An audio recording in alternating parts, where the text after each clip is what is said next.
HPLC एक बहुत ही sensitive technique है जिसकी वजह से हमें एक सर्टेन क्वांटिटी ऑफ सैंपल को हमारे कॉलम के थ्रू इंजेक्ट करना होता है, ना कम सैंपल ना ज़्यादा सैंपल। इस वजह से बहुत सारे अलग-अलग सैंपल इंजेक्शन सिस्टम्स यूज़ किए जाते हैं जो कि एक सर्टेन क्वांटिटी ऑफ सैंपल को ही कॉलम के थ्रू पास करवाते हैं।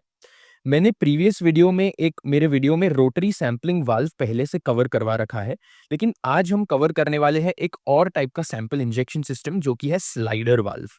स्लाइडर वाल्व में आपको कुछ चीज़ें समझनी है जैसे कि इसका इंस्ट्रूमेंटेशन क्या है, इसका प्रिंसिपल क्या है। सबसे पहले समझते हैं कि इंस्ट्रूमेंटेशन क्या है और कुछ कॉन्सेप्ट्स को समझते हैं जिसकी मदद से आप ये पूरी चीज़ को समझ पाओगे। सबसे पहले आपके पास यहाँ पर एक स्लाइडर प्रेजेंट है जिसकी वजह से इसका नाम पड़ा है स्लाइडर वाल्व। स्लाइडर जो है वो कॉन्स्टेंटली आगे पीछे किया जा सकता है, आगे ढकेला जा सकता है, पीछे खींचा जा सकता है। और आपको एक और इम्पोर्टेंट चीज़ ये समझनी है कि ये जो ए है, चेंबर ए है हमारा, वो ये स्लाइडर के साथ ही आगे पीछे होता है। यानी कि अगर आपने स्लाइडर को आगे धकेला तो चेंबर ए भी आगे जाएगा, और अगर आपने स्लाइडर को पीछे धकेला, पीछे खींचा रैदर, तो चेंबर ए भी पीछे खींच लिया जाएगा। तो ये चीज़ आपको समझनी है। इसके अलावा आपको और एक चीज़ जो समझनी है वो ये है कि यहाँ पर हमारे पास 2 एपर्चर्स प्रेज़ेंट है। एपर्चर्स अगर आप लेमन लैंग्वेज में समझने जाओ तो फिर एपर्चर्स का मतलब होल्स होता है, लेकिन यहाँ पर हम होल्स नहीं कह सकते इन्हें, क्योंकि नॉर्मल कंडीशंस में ये दोनों चीज़ें बंद रहती है। यानी कि इसमें से कुछ आ भी नहीं सकता, जा भी नहीं सकता, इसमें भी कुछ आ नहीं सकता, कुछ इसमें से जा भी नहीं सकता। तो नॉर्मल कंडीशंस में ये एपर्चर्स बंद होते हैं, लेकिन जैसे ही आप इन पे कोई भी टाइप का प्रेशर लगाओगे, किसी भी चीज़ ने अगर इन पर प्रेशर लगाया, तो ये एपर्चर्स खुल जाएँगे और इनमें चीज़ें आ भी सकती है और इनमें से चीज़ें जा भी सकती है। तो ये दोनों के लिए अप्लाई होता है, चेंबर ए के लिए, चेंबर बी के लिए। तो ये कॉन्सेप्ट्स आपको समझने थे। अब आप समझेंगे कि इसमें मैकेनिज़्म क्या होता है, कैसे एक पर्टिकुलर क्वांटिटी ऑफ सैंपल ये चेंबर में आएगा, कैसे उसे इस चेंबर में ट्रांसफ़र करके बाद में कॉलम के थ्रू पास किया जाएगा, ये हम समझेंगे अब। सबसे पहले हमारे पास यहाँ पर एक लोडिंग सिरिंज है, जो कि सैंपल रिजर्वॉयर से कनेक्टेड है। आप देख सकते हो ये पूरा पाथवे कनेक्टेड है। तो ये जो लोडिंग सिरिंज है, आपको पता है सिरिंज में हमेशा वॉल्यूम के मार्किंग्स होते हैं। इसकी मदद से आप हमेशा एक पर्टिकुलर वॉल्यूम ऑफ कोई लिक्विड, कोई सॉल्यूशन को खींच सकते हो सिरिंज के थ्रू। तो इसमें हम क्या करेंगे, ये लोडिंग सिरिंज की मदद से सैंपल रिजर्वॉयर में से एक पर्टिकुलर वॉल्यूम ऑफ सैंपल को खींचेंगे ऊपर की तरफ। ओके, तो ये सैंपल रिजर्वॉयर जो है, इसमें जो क्वांटिटी ऑफ सैंपल प्रेजेंट है, ये पूरा का पूरा कॉलम के थ्रू पास किया नहीं जा सकता, क्योंकि हमें एक स्पेसिफिक क्वांटिटी चाहिए, क्योंकि एज़ आई सेड एचपीएलसी एक सेंसिटिव मेथड है। तो इसमें हम लोडिंग सिरिंज की मदद से एक सर्टेन वॉल्यूम को ऊपर खींचेंगे और ये जो सैंपल हमारे पास ए में प्रेज़ेंट होगा, ये यहाँ पर फिक्स हो जाएगा। एक सर्टेन क्वांटिटी हमारे पास यहाँ पर प्रेज़ेंट होगी, जब हम लोडिंग सिरिंज से खींचेंगे सैंपल को।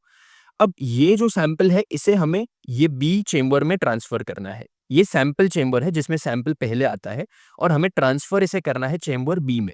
अब चेंबर बी में क्यों ट्रांसफ़र करना है? क्योंकि हम देख सकते हैं यहाँ पर मोबाइल फ़ेज़ जो है वो कॉन्स्टेंटली पंप इन किया जा रहा है कॉलम के थ्रू, और हमारा फाइनल एम यही है कि यहाँ पर जो सैंपल प्रेज़ेंट है, वो हमारे मोबाइल फ़ेज़ के साथ मिक्स होकर हमारी कॉलम के थ्रू पास हो जाए। यही हमारा ऑब्वियसली एचपीएलसी में एम है। तो इसके लिए अगर आपको पंप्स का कॉन्सेप्ट नहीं पता तो आप प्रीवियस वीडियोस जाकर देख सकते हो, मैंने सभी पंप्स कवर करवाए हुए हैं।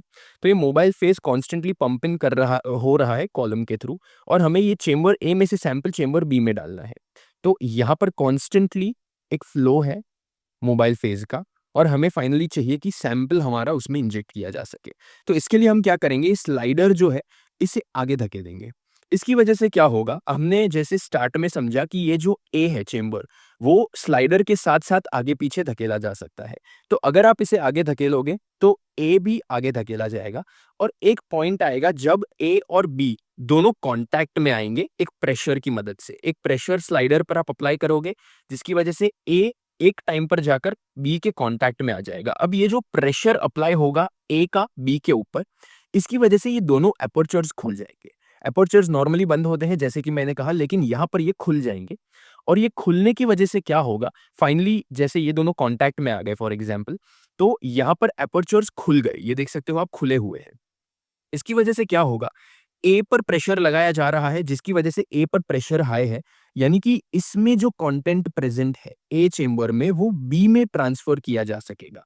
यानी कि ये जो बी है जिसका एपर्चर अगेन खुल गया क्योंकि प्रेशर लगाया हमने, उसमें ये सारा कंटेंट यहाँ पर आ जाएगा, यानी कि सैंपल जो है वो मोबाइल फेज़ में इंजेक्ट हो जाएगा।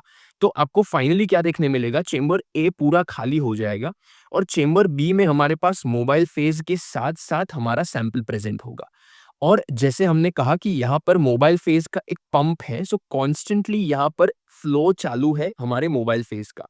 जैसे ही ये सैंपल इसमें आएगा, इसी के साथ मोबाइल फ़ेज़ के साथ ये कॉलम के थ्रू इंजेक्ट हो जाएगा ये सैंपल।